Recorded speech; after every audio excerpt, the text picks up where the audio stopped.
चलिए बनाते हैं 2 कप मैदे से फ्लावर मिठाई की रेसिपी। और ये मिठाई तो खाने में बहुत ही खस्ता और बहुत ही मज़े की लगती है। आप इस मिठाई को बनाकर जब भी आपको कुछ मीठा खाने का मन हो तब आप इस मिठाई को बनाकर खा सकते हैं। मिठाई बनाना बहुत ही आसान है। चलिए मिठाई बनाना स्टार्ट करते हैं। मिठाई बनाने के लिए एक बाउल में हम 2 कप मैदा लेंगे और अब इसमें हम आधी छोटी चम्मच नमक ऐड कर देते हैं। तो किसी भी मीठे चीज़ में नमक ऐड करने से मीठे का टेस्ट और भी एनहेंस हो जाता है। अब इसमें हम 4 चम्मच इसमें हम मेल्ट किया हुआ इसमें घी ऐड करेंगे। आप घी की जगह पर रिफाइंड ऑयल भी ऐड कर सकते हैं। अब हम अच्छे से घी को मैदे में मिक्स कर लेते हैं। तो अच्छे से हमें इसको मिक्स कर लेना है। उसके बाद इसको हम मुट्ठी में बांध कर देख लेते हैं। तो देख सकते हैं इस तरीके से मुट्ठी में बंध जाने चाहिए। इतना ही हमें मिठाई को खस्ता बनाने के लिए इसमें मोइन ऐड करना है। अब इसमें थोड़ा थोड़ा पानी ऐड करते हुए आटे को लगाकर रेडी कर लेते हैं। आटे को हमें सख्त लगाकर रेडी करना है। आटे को रखते हैं अभी साइड में। अब हम मिठाई में हम बहुत सारी लेयर बनाएंगे। तो लेयर बनाने के लिए हम एक साटा बनाएंगे। साटा बनाने के लिए एक बाउल में मैंने 2 बड़े चम्मच मैदा लिया है। इसमें हम 2 चम्मच इसमें मेल्ट किया हुआ घी ऐड कर देते हैं। अच्छे से मिक्स कर लेते हैं। तो ये हमारा साटा रेडी हो चुका है। साटा को रखते हैं साइड में। अब हमने जो आटे को लगा कर रखे थे उसको ले लेते हैं। एक बार इसको हम इस तरीके से मैश करते हुए चिकना कर लेंगे। उसके बाद इसको हम रोल का शेप दे देंगे। उसके बाद हम चाकू लेंगे और चाकू की मदद से हम इक्वल शेप में हम इसमें से हम लोई काट कर रेडी कर लेते हैं। एक लोई को ले लेते हैं और अब हम लोई को चिकना कर लेते हैं। लोई को चिकना करने के बाद अब हम इसको चॉपर बोर्ड पे रख देंगे और इसको हम बेल लेते हैं। तो इसको हम बिल्कुल पतला बेलकर रेडी करेंगे। देख सकते हैं मैंने इसको इतना पतला बेलकर रेडी कर लिया है। इसी तरीके से सभी लोई को हम पहले इस तरीके से रोटी बेलकर रेडी कर लेते हैं। सभी रोटी को बेलकर रेडी कर लिया है। एक बेली हुई रोटी को लेंगे, बोर्ड पे रख देंगे। जो हमने घी और मैदे का साटा बनाकर रखे थे हम साटा में से लेंगे। इस तरीके से इसके ऊपर रोटी के ऊपर अच्छे से हम हाथों से फैलाते हुए अच्छे से लगा देंगे। पतला ही लगानी है। उसके बाद हम थोड़ा सा सूखा मैदा डस्ट कर देंगे। उसके बाद हम इसके ऊपर बेली हुई दूसरी रोटी को रखेंगे और साइड से अगर रोटी हल्के से छोटी लगे तो इस तरीके से आप हाथों से फैलाते हुए आप इसको सेम साइज में कर सकते हैं। उसके बाद वापस से हम इसके रोटी के ऊपर भी हम साटा लगाएंगे, फिर सूखा मैदा डस्ट करेंगे। इसी तरीके से हम सभी रोटी के लेयर लगाकर रेडी कर लेते हैं। तो इस तरीके से हमें 3 रोटी के लेयर लगाकर रेडी कर लेने हैं। 3 रोटी के लेयर लगा लिए। उसके बाद तीसरी रोटी के ऊपर भी हम साटा लगाएंगे, सूखा मैदा डस्ट करेंगे। उसके बाद हम देख सकते हैं दोनों तरफ से आधे आधे करके हम इस तरीके से फोल्ड कर देंगे, जैसे कि आप वीडियो में देख पा रहे हैं। उसके बाद फोल्ड किए हुए पार्ट पर हम फिर से वापिस से साटा लगाएंगे और साटा लगाकर हम इस तरीके से इसके ऊपर सूखा मैदा डस्ट करेंगे। उसके बाद इस तरीके से फिर से हम दोनों तरफ से इस तरीके से फोल्ड कर देंगे। पहले आधे फोल्ड करेंगे और आधे फोल्ड करके उसके ऊपर हम इसके बाद इसको हम अच्छे से इस तरीके से इसको चिपका देंगे। तो साटा लगाते हुए सूखा मैदा डस्ट करते हुए हमें इसको इस तरीके से फोल्ड करना है। उसके बाद हम हाथों से इम्प्रेस कर देंगे। उसके बाद हम इसको अब हम थोड़ा सा सूखा मैदा बोर्ड पे डस्ट करेंगे और इसको हम बेल लेते हैं। तो इसको अब हमें चौकोर शेप में बेलकर रेडी करना है। तो इसको हमें इस तरीके से ना हमें इसको ज्यादा पतला बेलना है ना मोटा बेलना है, मीडियम साइज के बेलकर इसको हम रेडी कर लेते हैं। तो इस तरीके से बेलन को आप आगे पीछे घुमाते हुए आप इसको आसानी से बेलकर रेडी कर सकते हैं।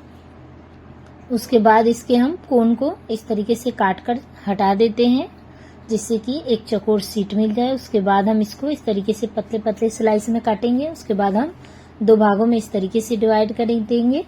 उसके बाद हम कटे हुए इस तरीके से स्लाइस को हम एक पे एक रखकर हम 3 स्लाइस को इस तरीके से इसके ऊपर हम रखकर इस तरीके से चिपका देते हैं।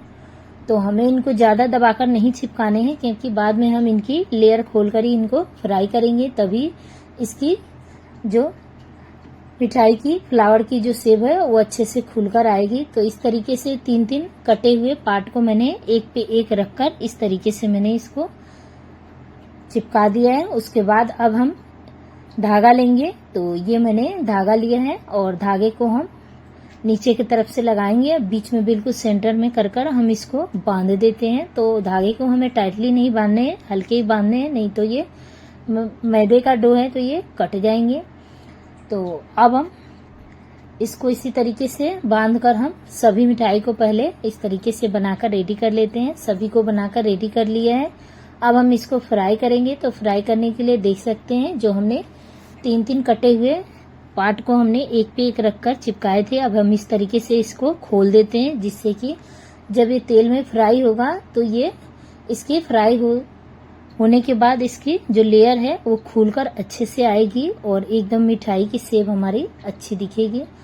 तो हमें तेल का टेम्परेचर बिल्कुल लो गरम करके लेना है और गैस का फ्लेम लो ही रखेंगे। इस तरीके से हम हाथों से इसके लेयर खोलकर ऑयल में ऐड करेंगे। आप देख सकते हैं आप इसकी लेयर कैसे खुलने के बाद ये कैसे अच्छे से चारों तरफ से सर्कल शेप में इसकी जो लेयर है वो खुलकर आ चुकी है। तो भी इस तरीके से एक तरफ से जब ये फ्राई हो जाएगा तब इसको हम चम्मच से पलट देंगे। इसी तरीके से हम पलटते पलटते हुए इसको गोल्डन ब्राउन कलर आने तक इसको हम फ्राई कर लेते हैं। तो देख सकते हैं देखने में ये कितने अच्छे दिख रहे हैं। इस तरीके से हम इसको फ्राई कर लेते हैं। फ्राई कर लिया है। अब हम इसको प्लेट में निकाल लेते हैं। तो इस तरीके से आप फ्लावर वाली मिठाई एक बार बनाकर जरूर से ट्राई कीजिएगा, सभी को बहुत पसंद आएगा। दूसरे बैच के भी मिठाई को फ्राई करके रेडी कर लिया है। देख सकते हैं देखने में इनकी लेयर कितनी अच्छी दिख रही है और मिठाई में आप देख सकते हैं इसकी डिजाइन भी, लेयर भी बहुत ही अच्छे से आई है। अब हम चलते हैं मिठाई के लिए चाशनी बना लेते हैं। चाशनी बनाने के लिए एक पतीले में हम 1 कप चीनी ऐड करेंगे और 1 कप ही इसमें हम पानी ऐड करेंगे। अब इसको हम मीडियम फ्लेम पे बराबर चलाते हुए चीनी को मेल्ट होने तक पका लेते हैं। बराबर चलाते हुए इसको पकाएंगे। चीनी बहुत ही जल्दी मेल्ट हो जाती है।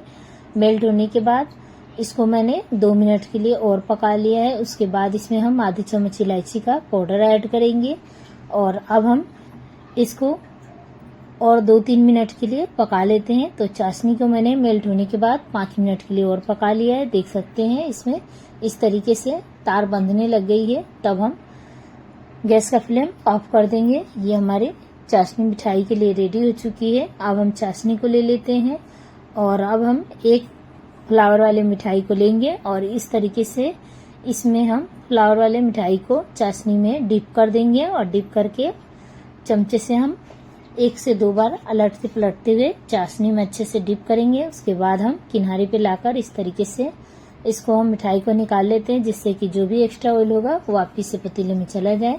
हमें इनको छोड़ना नहीं है, सिर्फ डिप करके निकाल लेना है। इतने में ये चाशनी को अच्छे से जब कर लेते हैं और अब मैंने इनको प्लेट में सर्व कर लिया है। ऊपर से हम थोड़े से टूटी फूटी मैंने रेड कलर से इसको गार्निश कर दिया है। आप अपने मनपसंद ड्राई फ्रूट से भी इसको गार्निश कर सकते हैं। देख सकते हैं मिठाई देखने में दोनों तरफ से आप देख सकते हैं कितनी अच्छी इसकी लेयर दिख रही है और देखने में भी कितनी सुंदर दिख रही है। इससे कहीं ज्यादा ये खाने में लगती है और मिठाई आप देखकर समझ सकते हैं कितने ये क्रिस्पी बनी है। आप इस मिठाई को बनाकर 1 हफ्ते से 10 दिन तक भी रखकर आप इस तरीके से खा सकते हैं। 1 हफ्ते से 10 दिन भी ये एकदम मिठाई ऐसी खस्ती रहती है।